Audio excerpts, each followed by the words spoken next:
সবাইকে শুভেচ্ছা জানিয়ে শুরু করছি নতুন একটি ভিডিও।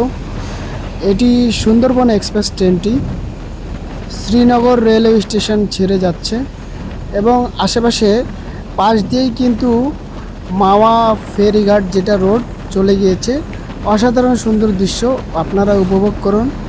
ভালো লাগলে লাইক কমেন্ট শেয়ার দিয়ে পাশে থাকুন।